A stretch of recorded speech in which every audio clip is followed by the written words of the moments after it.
Well, hello everyone, and welcome back to the channel for this episode 8 on the author-intended challenge here on BallySpring. Well, we are at a day that I have been waiting for ever since the first episode when I took a hard look at the starting equipment and realized it was of almost no use to us. There is very little of it we used. We used the slurry tanker to cart slurry. Oh, we used these bloody things here. I know you'll be surprised to see that they're going on sale. Of course, our tractors and front loader we used, and we used our baler just a tiny little bit, and our trailer and the tanker that we bought. But that was it. So this is all going on the block. But just other couple things quick. I've turned the time down to 1 times while we do this, do the sell off and the rebuying, because we still have, well, actually more than any other month, we've got more to do in this month. So it's going to be an incredibly busy month. I will crank the time back up once we get through all this administrative stuff. But let's take a look at our equipment inventory here. And basically everything is going except we're keeping the harvester header, the header trailer, and for now we're going to keep the fertilizer spreader. I would like to transition to liquid fertilizer, and I did have a plan on making our own, but the mod I thought that would do that would work good on this map actually isn't.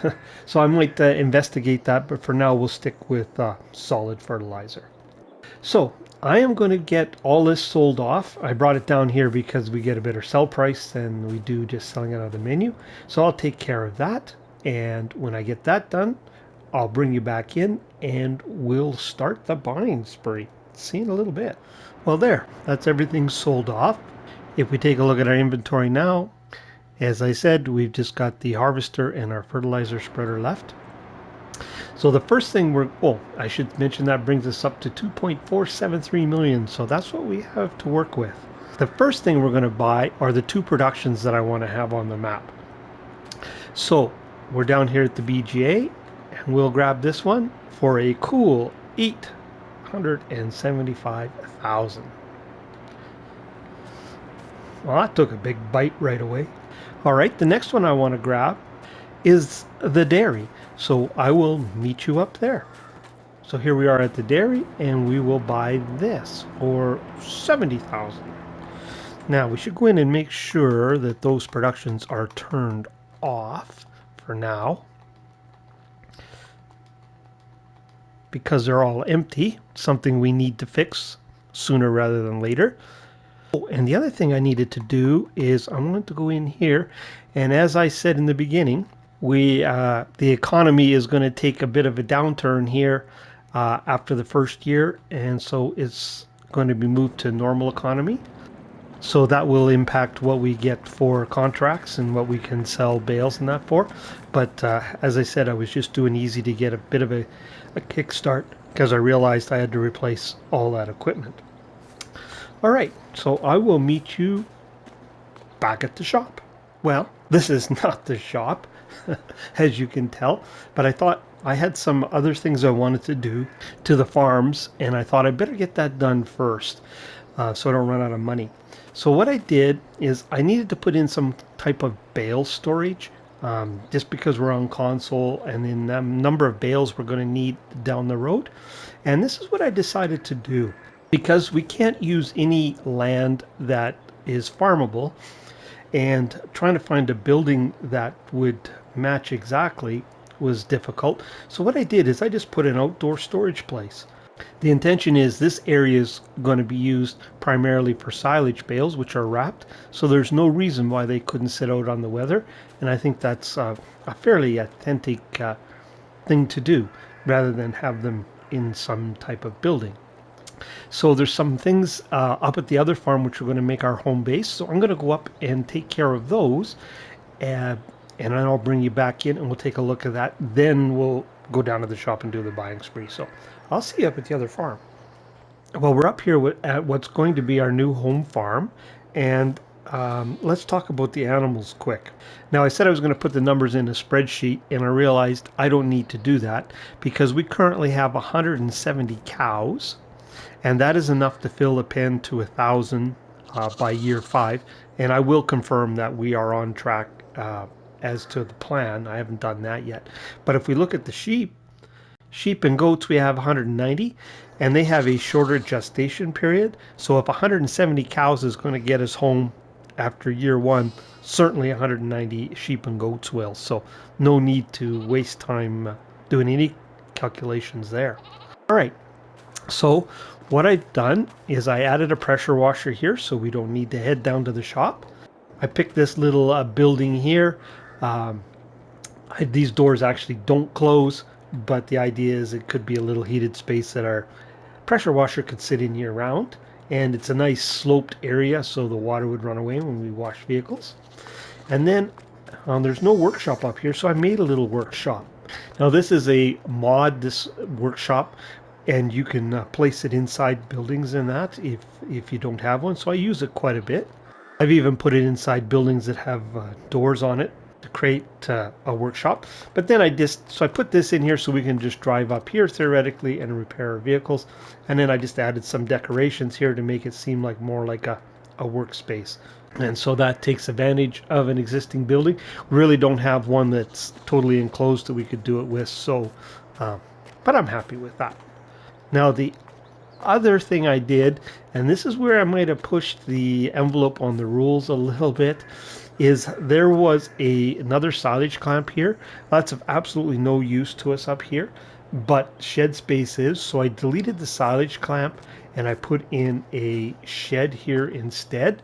So it is a BallySpring shed. It just gives us a little more room. I see I actually pushed it a little bit close there. Oh well, I can live with it. So hopefully that isn't too far outside the bounds. I mean, the author made it so you could remove it. that's what I'm going with. I know Chaucer's watching this, so if I've gone too far, he can certainly let me know. Now, the other thing I have planned for up here, but I can't do just yet, is I'm going to put one of those bale storage places up here that fits inside this building. So all our hay bales will be stacked under cover for our sheep. I just can't do it until I can move these bales, and I can't move these bales till we get some equipment. But that'll give us some covered storage for hay and straw and that sort of thing up here. So that's the plan there. All right, so I think that's everything I wanted to do up here. So that takes us to 1.539 million. So I will meet you down at the shop and we'll start buying some equipment. See you there. While we're down here at the store, let the fun begin. So we're going to start with our haying equipment. And for a mower, I'm going to go with the Big M. I got for large mowers, I got either the Big M or I got the case with the front and rear mower. And by far, the Big M was the easier unit to get into the field. Some fields I actually had to take and drop the rear mower off and just take the front one in, drop it off, go back and get the rear one and come in with the case setup. But I had very little trouble getting the Big M in any of the fields that it was given to me for. But I am going to go with this modified one. And the reason for that is I want this horsepower upgrade. Although it had less trouble on the hills than the case did, I was really surprised at how the case struggled on some of the hills, like mowing down to sometimes 1-2 mile an hour. We are going to get this extra horsepower. We'll put on Vadersteins. We don't need to change anything there. We are going to, what I do is I go in and just change the type and back, and that assures I get a unique license plate on it. So this does have the rear hitch and PTO, and I have used that option before. We're not going to be taking advantage of that, I don't think, on this map. It's purely the horsepower I want it for. So we'll buy that. Next, we're going to go for the baler. and baler right there. And we are going to go for the fast bale, and this is, or the quick bale. This is purely an efficiency buy. I put the Vader Steins on that as well. I know it's a bit cheaty, but we are still going to need to do a number of contracts, and as well as our own fields, and this really helps. The wider pickup makes it, so you have to go do less cleanup, and of course, the fact that it's fast baling, you don't need to stop, really helps as well. So I'm going to go brand it Massey Ferguson. We'll put this silage tank on. Foil color, I think we'll go with something like that. And the main color, we're just going to go standard, boring old Massey Ferguson red. And we'll leave the wheels chrome. I think that looks all right. So we'll buy that. So yeah, I know it's a little bit cheaty, both in the pickup and the speed, but with the bale turner and, it's just an efficient baler for us to use on this map. We're still going to do a pile of grass work. Now for a tether, we are going to use my tried and true favorite, this one here. I know I mentioned early on that I thought about using this with a small mower on the front. We don't have the time for that. We're just going to use it with a tractor. Although this is something I can have used on the back of the Big M, and you can make one pass hay, but we won't be doing that here. If we had this on the back of the Big M, then we would have trouble getting in the field. So seeing as we got to haul it to the field with a tractor anyways, we'll just use a tractor. None of the fields are that big, so no options on that. We'll just buy that. I love that because if it's in a windrow, it just stays in a windrow. So now bale loader. And what we're going to do here is I really wanted to use this bale loader. It's my go-to one, because it's realistic and pretty efficient. But I just struggled so much getting this into the field when I was given it on contracts. I found the easiest way was to drive it part way through and then come up with a tractor behind it and push it around the corner. So we are not going to deal with that. So as solution, I found this small auto load trailer. We are going to use it in an auto load configuration, but we're going to use it as an auto stack. We're going to bring the bales to it in the field, and then so it just will let it stack them. I think there was a wider tire option here. Oh, right. I remember now, it was down here. No, we don't want that. That we do. We'll take that. The floor. Nope, we'll leave the wood floor. We'll go with something in a kind of like an older looking red. How's that one look? Yeah, I think that'll do. Extension color, I think, is that piece up front. Yeah, so we'll galvanized look is just perfect.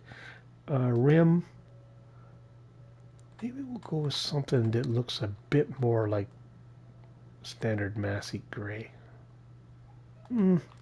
Actually, I think that one's fine. We'll go leave it as standard.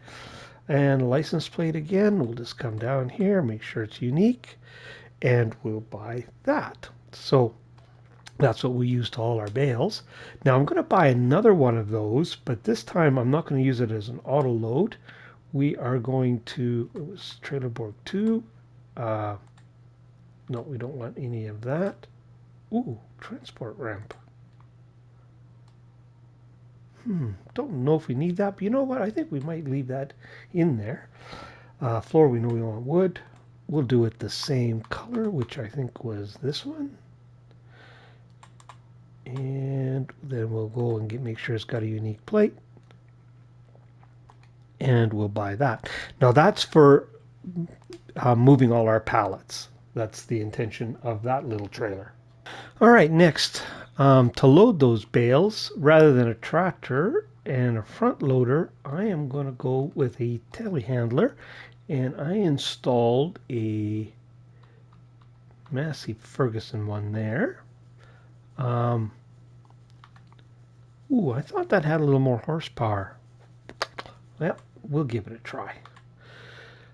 Which I know there was some. Oh yeah, I like those tires on that. I used that on Comston. Um, guard bar. Which was that? Oh yeah, we better have that in case we drop a bale on our head. We need beacon light. No, we don't need tinted windows. No fenders. Massy colors is all fine. And again, we'll do the old plate thing. And we're going to buy that. Now, nope, I already bought one, thank you. Need to test that out, because what I'm hoping, and we need to make some room, is I'm hoping that it'll hook onto this trailer. I found it usually pretty forgiving as far as hooking to trailers go. Yes. So my plan is we'll take the bale loading trailer and the telehandler to the field, and that's how we'll load up our bales onto the bale wagon, is using the telehandler rather than a tractor and a front loader.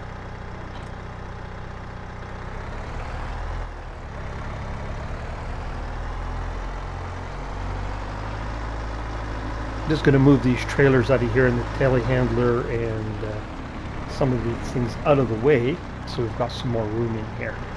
So I'll get this done and I'll catch up with you. You don't need to watch me do this. Well, there, I've made room now, so we can go back to shopping.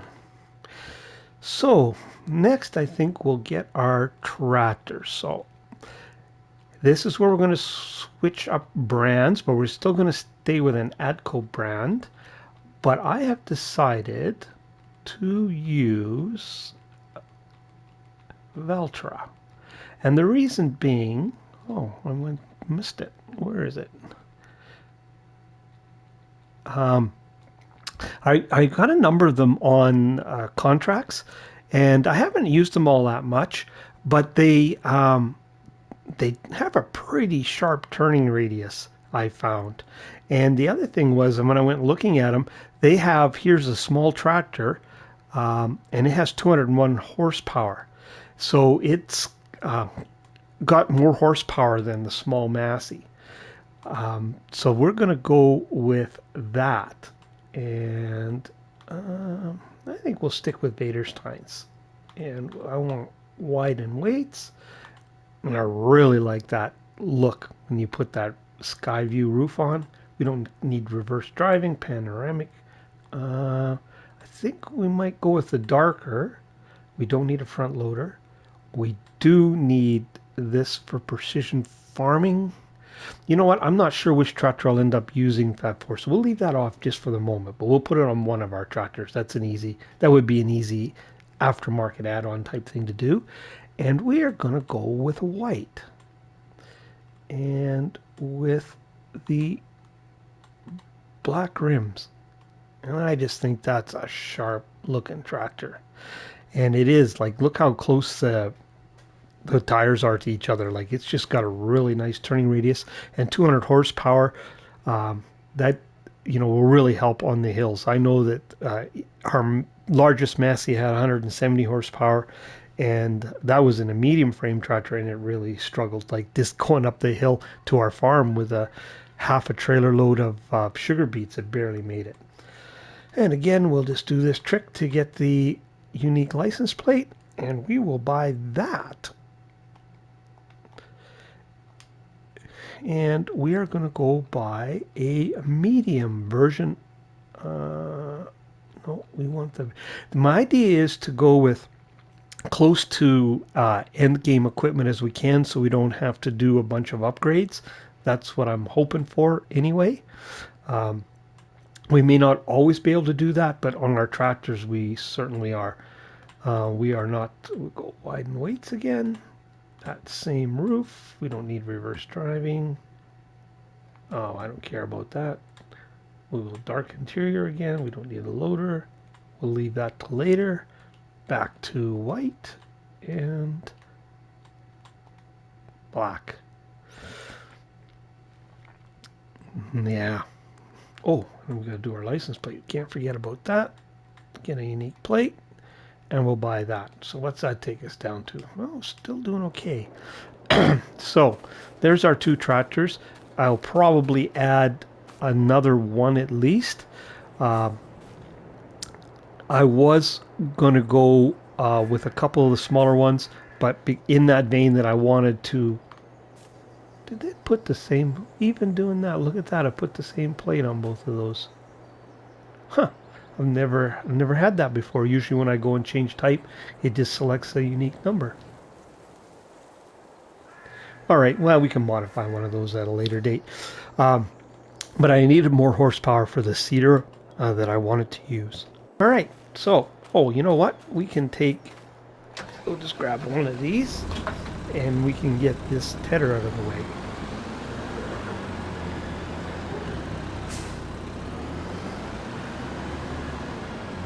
Oops, oops, oops.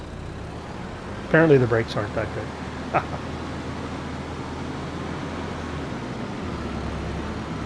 Whoa.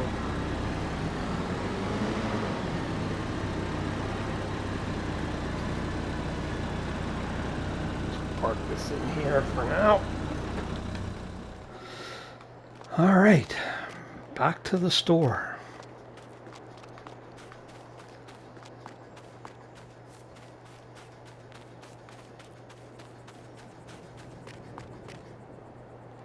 All right, next we need to get we sold our tankers. Where were those ones? I think they're under miscellaneous.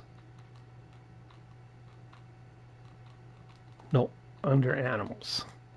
We're going to get a couple larger tankers because we've got a lot of milk and a lot of slurry to move. And we're not going to go with the super cheaty ones. We're going to go with just the little bit cheaty ones here. But just because, again, their size is so good for moving around the map. One we are going to, I think, color white. And we'll go with red and gray rims. Oh, I think I like the BTK. So this will be for milk and water, this tanker.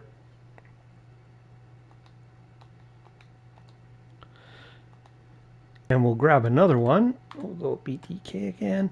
And this one we'll do dark brown. I don't like that one. It's maybe just a black. And we'll do red again. And dark gray. It's too bad you can't change that green hub. And this will be for slurry, so we'll buy that. Okay. Now, something else we need for the animals, I'd better not forget, is we need a straw blower. I think this one will do because we haven't been able to put any straw in our pens at all. Oh, let's see if this... Oh, no, it's not changing it. Change it manually, I guess. Huh, that's the first time I've ever had that happen that I recall.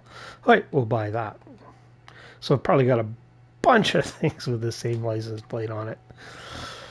All right, so straw blower, so we can throw straw in for the animals. Now I guess we better grab some telehandler tools here too.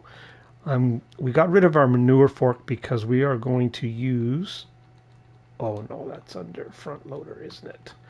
These large high-tip buckets, I believe, are in here. Yep, there we go. Should be able to easily use a 2,500 liter one. We'll change that to telehandler and that to black.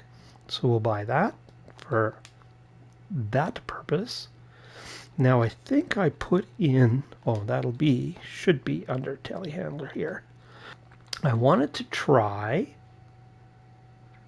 not that one. Oh, what's the difference between these? Oh, round bales. That's what we want. This is an auto load bale grab. And it should allow us to run around and pick up 3 bales at a time in the field, and then bring them to our trailer to get stacked.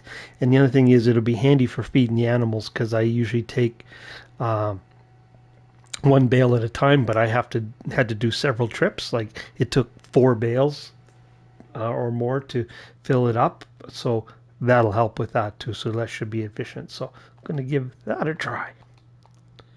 Haven't used that before. So that should take care of our animals. Now we need to do field work.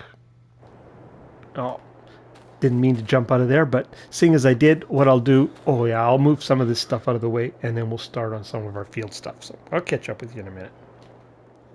So I moved everything out of the way, and I went and brought everything back over and made sure it had a unique license plate on it. I checked the time and realized I had chewed up almost the entire episode. There's not much time left. So I went ahead and bought everything else I was planning on buying, and we'll just run over it quick to save time. So this is from 82 Studios. This is going to be our lime spreader. I did add the first extension on, so it's 9,000 liters, but I didn't put the Unreal one on. So that's what we're going to use for lime. This is Rowley Christie's Lizard 6M plow. Now, I could have gone with a cultivator, but this is a lot cheaper. Actually, this thing is only about, I think it was only $8,000. And we are going to have sugar beets and corn eventually. So we're going to need a plow. So I'll just plow those fields, even though we'll take a hit on the environmental score. I'm used to that by now. That's because we won't have any weeds, by the way, because we've plowed. This is from the horse aggravation pack, and I didn't even realize it was there. I missed it altogether, and this is a mulcher. So it's 3-point link mounted. It's 8 meters, so it's a good size. I was kind of aiming for 6-meter equipment. It's a little bit bigger, but I thought we'd give that a try. This is our cedar, 6 meters again from the horse aggravation pack. Now I did test this with our large tractor on my test map to make sure we could get through the gates. Seems like it's going to work fine, so happy with that. Now this is interesting. I've never used this before either, and this is from a mod pack that Nico Pixes did bend their stuff. And look how short coupled that is. I thought that would be excellent for this map, and again 6 meters. And this is our trailer again, just recolored. And this though is the Omatana one, so we did gain a little bit of capacity, up from 22.5 or 22.7, something like that, to 30,000. And this is the standard in-game ELO rock picker, which is just under 6 meters. I had toyed going with the modded one, but I decided we'd start here and see how it goes. So there, that's all we're going to spend on equipment for now. And we have chewed through almost all our money. There is more things we need to buy because, like I said, we need to do corn and we need to do silage and, sugar beets, I meant to say. So we need equipment for that. And we do need to make corn silage because we've got silage clamps we need to use. So we need equipment for that. So we still got more to buy here. But we're going to leave that for now as far as equipment goes. But there is another thing I do want to buy. If we go in here and we go to here, I want to buy a field. I want to buy this pig farm, and we don't have any land adjacent to it, but I'm going to buy this large. Ooh, man, that's more than I remembered it was. Yeah, we're going to do it. What the heck? That's a nice large field that we can use for silage because we got to not only feed our cows, but feed that BGA as well. And like I said, I need to get over so I can buy this pig farm here. Could have done it with this smaller field, but we really can use the silage. So I wanted to do that. So what's that down to 42,000? Man, we chewed through it all. Told you it wouldn't take long. Just one episode. There is one more thing I want to do quick before I sign off. So I'll take care of that, and I will bring you back in and we'll wrap this up. So I'll catch up with you in just a minute. So this is what I wanted to show you before we ended the episode. The last thing I wanted to buy is I use that same bale storage mod that creates an external bale stack, only I just moved it or positioned it so it was undercover, so we can have our hay and or straw if we want to store it undercover for the winter up here. Of course, this helps us with our bale count as well, so we've got lots of room for bale storage on the map now. If there were any mods that I didn't mention who the modder was and you want to know, just send me a message and or let me know in the comments, and I will get that information to you. We'll leave this episode there. We'll do one more on this month because we need to look after our grass fields, our crop fields. We also need to do contracts not only for the money, but when we silage our fields, we'll have to wait for the bales to ferment. So we'll do some silage contracts to feed the BGA and top up our animals. And we also need to move our hay, or our manure, I should say, and slurry down to the BGA and our milk to the dairy and get that all going. So we've got lots yet to do here. So we'll do one more episode this month and then we'll go back to our normal format. So if you're still with me, really appreciate you watching. If you found it entertaining or informative in any way, I encourage you to hit that like and subscribe button. And if you want to know when other content like this lands, hit that old notification bell. And as always, feel free to leave a comment. But for this episode, we'll leave it there. And it's Farmer Murphy signing off.